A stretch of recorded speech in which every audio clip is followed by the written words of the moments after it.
Hello students, मैं उदय सिंह एक बार फिर से आपके साथ हाजिर हूँ अपना नया टॉपिक लेकर। और आज मैं आपको पढ़ाने वाला हूँ अमेरिका के संविधान में स्थापित शक्ति पृथक्करण एवं नियंत्रण एवं संतुलन के सिद्धांत के बारे में। ठीक है, किसके बारे में? शक्ति पृथक्करण के सिद्धांत के बारे में और नियंत्रण एवं संतुलन के सिद्धांत के बारे में। शक्ति पृथक्करण को कहते हैं इंग्लिश में सेपरेशन ऑफ पावर, यानी कि शक्तियों का बंटवारा। सेपरेशन ऑफ पावर, ठीक है।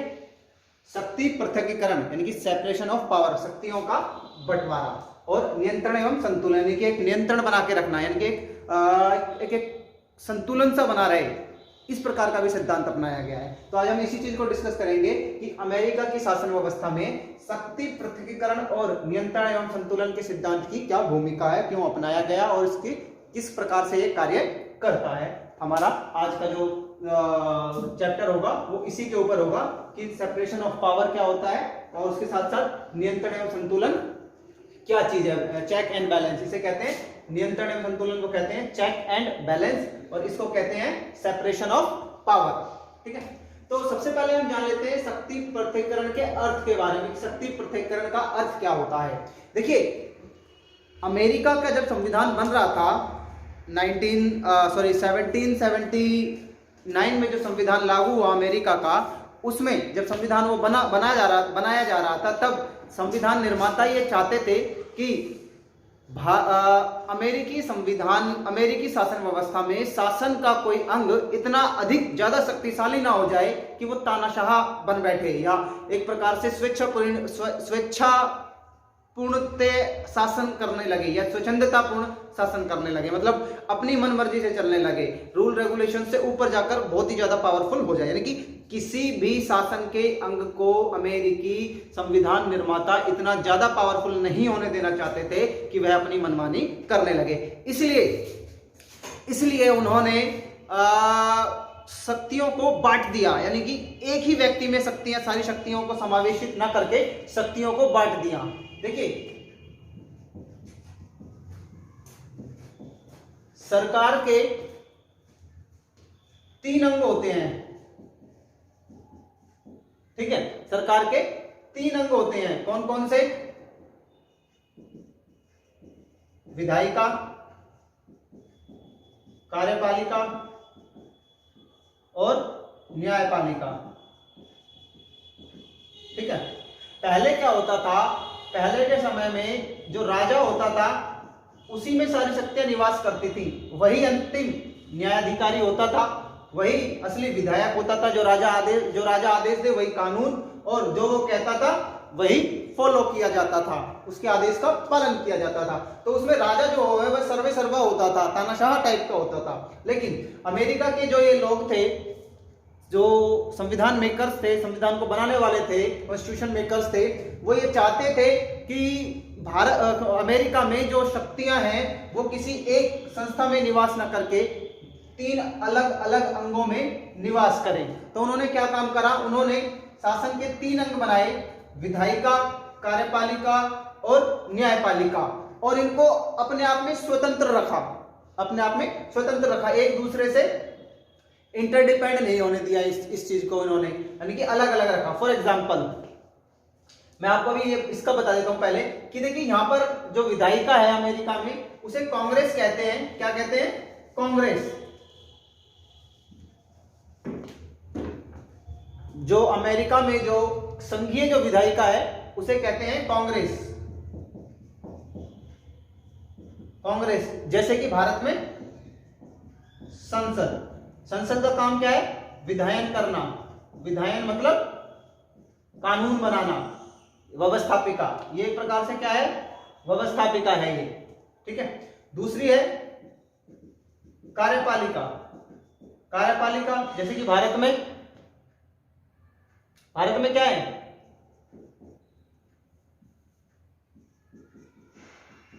राष्ट्रपति एवं मंत्रिपरिषद। ठीक है, और फिर है न्यायपालिका में भारत में क्या है? सर्वोच्च न्यायालय और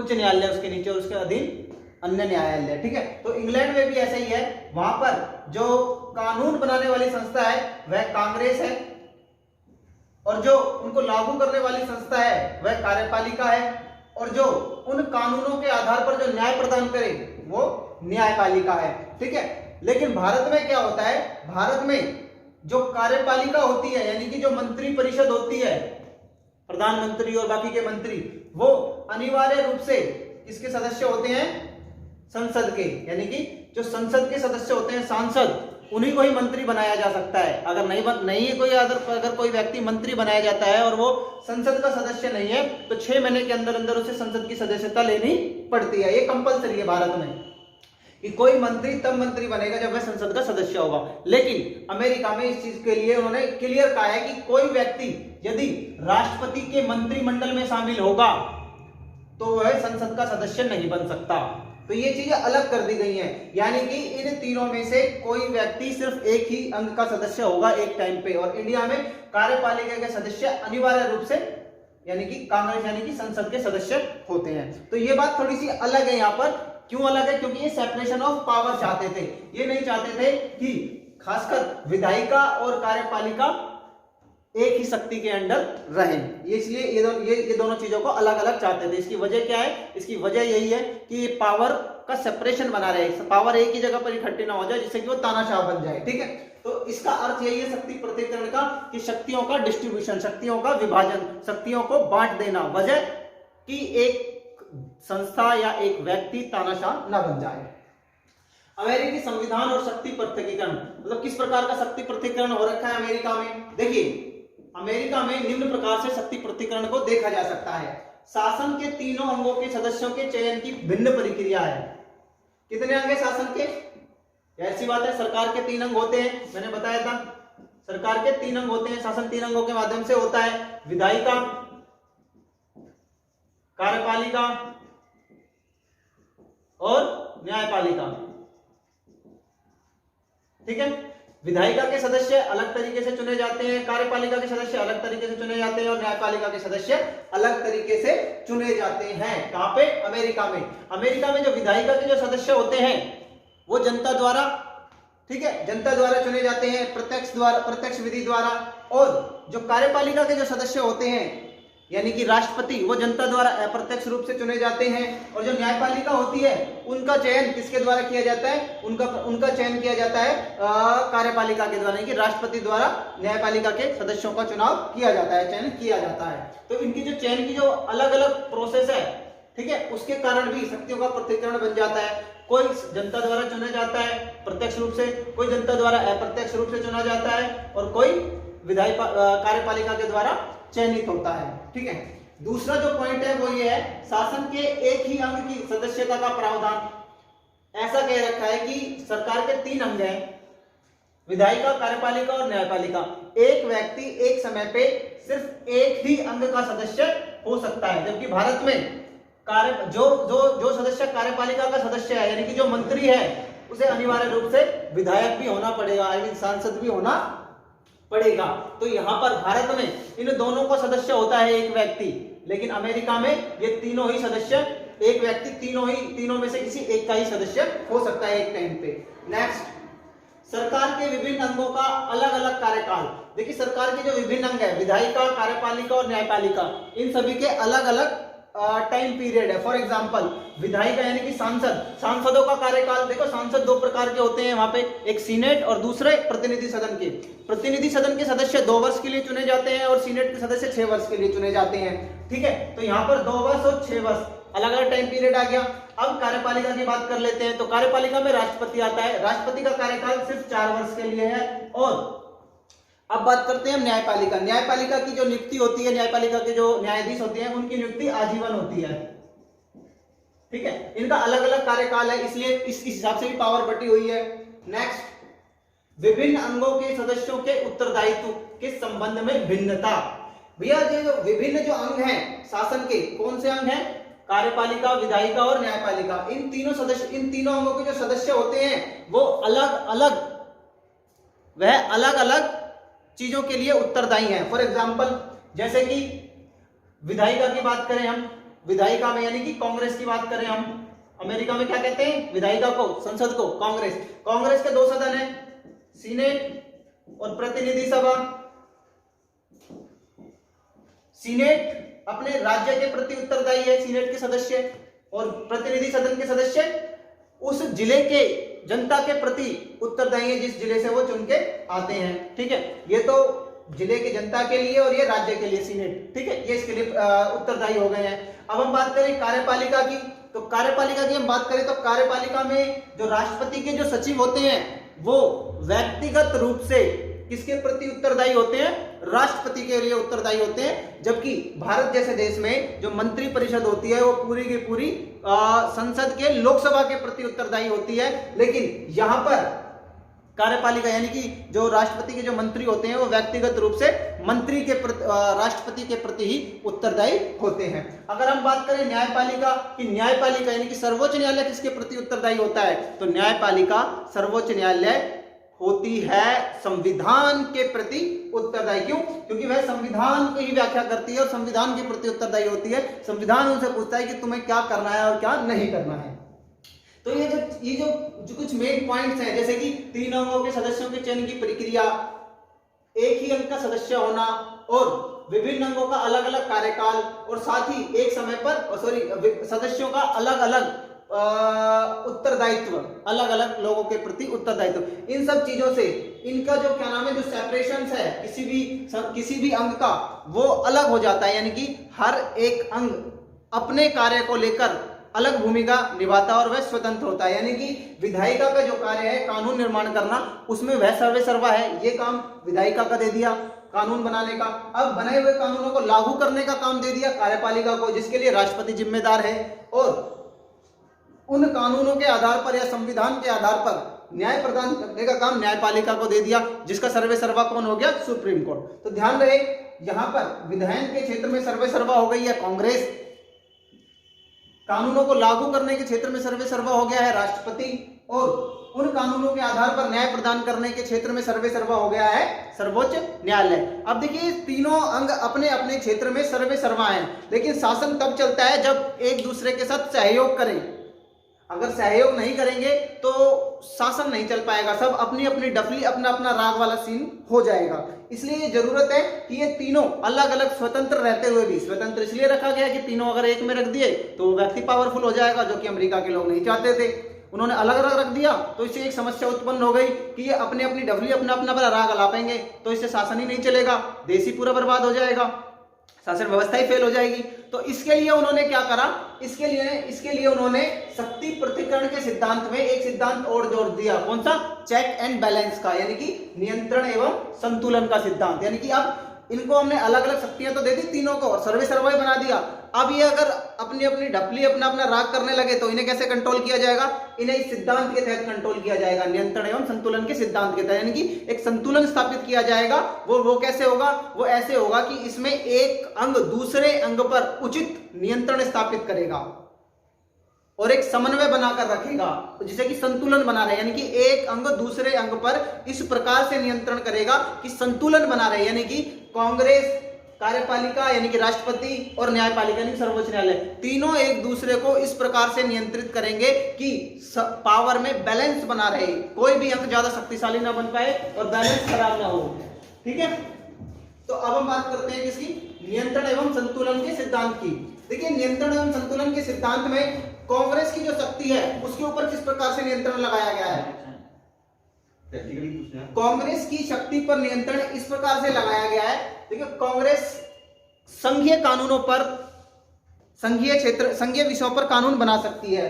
अब क्या है, अगर ये मान लीजिए मन मुताबिक कानून बनाने लगे तो कानूनों पर अंतिम हस्ताक्षर किसके होते हैं, राष्ट्रपति के, और राष्ट्रपति के पास निषेधाधिकार है, यानी कि वह 2 प्रकार से वीटो कर सकता है, कानून को साइन करने से मना कर सकता है। एक तो निषेधाधिकार है, विलंबित वाला कि भी उसे लेट कर सकता है, और दूसरा उसका जेबी पॉकेट वीटो है, पॉकेट वीटो में डालकर उसे खराब कर सकता है। कुल मिलाकर कहने का मतलब यह है कांग्रेस की शक्ति पर, जो कानून बनाने की जो शक्ति है उस पर राष्ट्रपति के द्वारा नियंत्रण लगाया जा सकता है।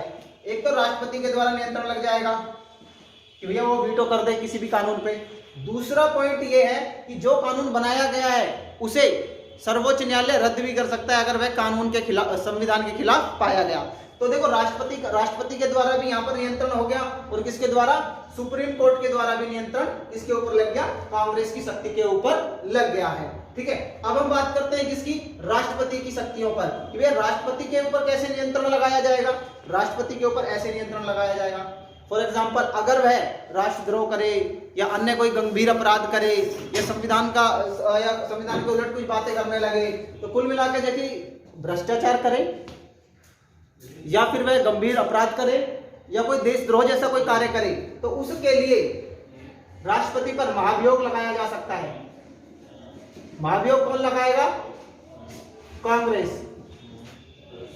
ठीक है, कांग्रेस महाभियोग के द्वारा उसे पद से हटा सकती है। और दूसरी बात, सर्वोच्च न्यायालय भी राष्ट्रपति के दिए गए किसी ऐसे आदेश को रद्द कर सकती है जो संविधान के विपरीत पाया जाता है। और तीसरा, राष्ट्रपति जब कुछ महत्वपूर्ण नियुक्तियां करता है या विदेशों से संधि करता है तो उसे सीनेट की स्वीकृति लेनी पड़ती है, और सीनेट किसका अंग है, कांग्रेस का अंग है। इस प्रकार से भी राष्ट्रपति की शक्तियों पर कांग्रेस नियंत्रण रखती है। नेक्स्ट, न्यायपालिका की शक्ति पर नियंत्रण।